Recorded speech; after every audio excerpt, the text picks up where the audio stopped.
What is up, you guys? I am Tony Metro. Welcome to the video. Today, I'm going to be telling you what kind of trade package the Mets could put together to acquire Francisco Lindor. So, as I discussed in my previous video, with Steve Cohen coming into ownership of the Mets have become true players on any big free agent. But they also are in a special position where they now have the ability to go out and acquire players via trade as well. Over the last couple years, we've seen multiple superstar players who become disgruntled with their current teams and express interest in going to a team that either can compete for a championship or pay them the contract that they want. And now this year, it's Francisco Lindor. After their elimination from the 2020 playoffs this year, Francisco Lindor had coarse words for the Indians organization. Lindor was particularly upset that the Indians traded starting pitcher Mike Clevenger to the Padres earlier in the season. This coming on the heels of the offseason where the Indians traded Corey Kluber to the Texas Rangers in what most people called a money move. Lindor essentially said that that is just how the Indians operate and that he wasn't surprised.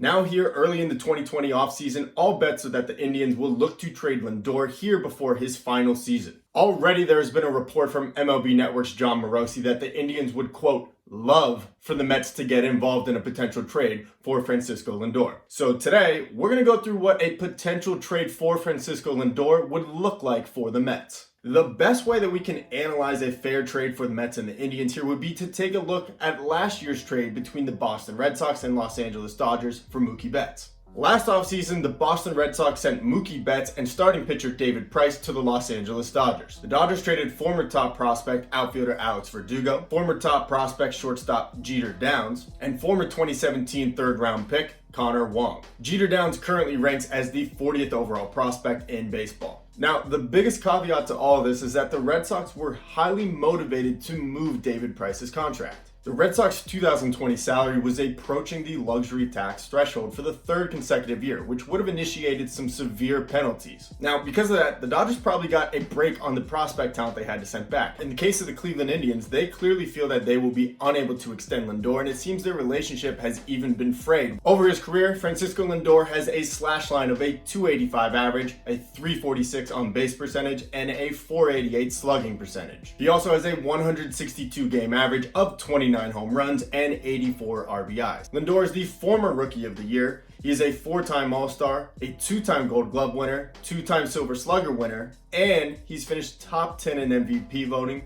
3 different times. Undoubtedly, Lindor is one of the top shortstops in all of baseball, and he would be a huge acquisition for any team. Now, Mookie Betts began his career in 2014, while Francisco Lindor began his in 2015. So I'm going to give you the stats for both of these players from 2015 to 2019. So from 2015 to 2019, Mookie Betts played in about 30 more games than Francisco Lindor. In that time, Francisco Lindor's WAR was 27.6, whereas Mookie Betts' was 39.5. Home runs are almost equal, 134 for Mookie Betts and 130 for Francisco Lindor. And while both of them play tremendous defense, the biggest difference is in their OPS. Over that time frame, Francisco Lindor has an 840 OPS, whereas Mookie Betts has an 898 OPS. Clearly, Mookie Betts and Francisco Lindor are two of the best players in baseball, but I think it's more than fair to say that Mookie Betts is definitely a step above Lindor. So if we were going to look for a trade between the Mets and the Indians, what might the Mets be able to do for them?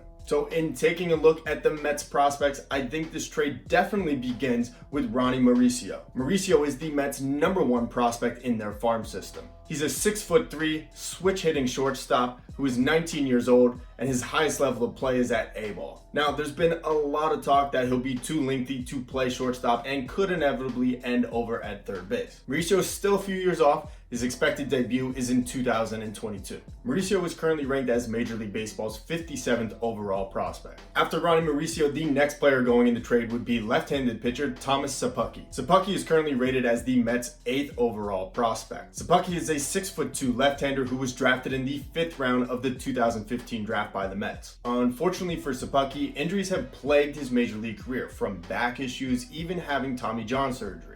Despite all of that, Szapucki's career minor league ERA is 2.42. Szapucki pitched in 3 different levels in 2019, the highest of which was AA, and his expected Major League debut is in 2021. And lastly, going to the Indians would be shortstop Ahmed Rosario. Ahmed Rosario is a former international signing out of the Dominican Republic. Rosario was once the #1 prospect in all of baseball and had Mets fans tantalized by his talent. Scouting reports had Rosario as a swift fielder with the ability to hit 20 home runs and steal 30 bases. Unfortunately, Rosario has not yet put everything together. Rosario has continuously struggled in the field, even on routine plays. Despite a very strong second half in 2019, Rosario had a very disappointing 2020 season. He continues to chase pitches out of the zone, which has led to an increase in his strikeouts. What's worse is that Rosario continues to have mental gaffes both in the field, on the bases, and at the plate. Despite all of that, Ahmed Rosario will still only be entering his age 25 season in 2021.